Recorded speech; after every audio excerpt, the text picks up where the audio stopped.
نواز شریف اور آصف زرداری ایک کیسے ہوں؟ متوالی اور جیالی قیادت کو ملانے کے لیے مولانا فضل الرحمان حرکت میں آ گئے۔ مولانا فضل الرحمان اور آصف زرداری کی 2 ملاقاتیں ہوئیں۔ وہ دونوں شادی کی تقریب میں ملے اور پھر آصف زرداری مولانا کے گھر پہنچ گئے۔ فضل الرحمان کہتے ہیں کہ ان ملاقاتوں کا کوئی خاص مقصد نہیں، کوئی ایجنڈا نہیں تھا ہمارے درمیان کسی کہ یا تو میں اے پی سی کی بات کر سکوں، کوئی بات نہیں ہوئی، یا میں کوئی مشترکہ جلسوں کی بات کر سکوں، تو ایسی کوئی گفتگو نہیں ہوئی۔ ذرائع کے مطابق مولانا فضل الرحمان نے آصف زرداری کو نواز شریف سے ملنے کی تجویز دی۔ اس پر زرداری صاحب نے ایک معصومانہ سوال کر دیا، بولے نواز شریف تو جیل میں ہے، تو اس معاملے پر ملاقات کیسے ہوگی؟ تو اس پر ایک بار پھر مولانا فضل الرحمان نے اپوزیشن اتحاد کی تجویز دے دی۔ کیا ہم نے اس وقت اکٹھا ہونا ہے جب ہم سب جیلوں میں چلے جائیں گے؟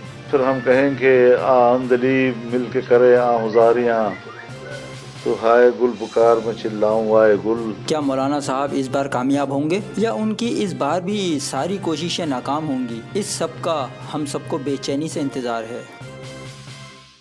Press the bell icon on the YouTube app and never miss another update.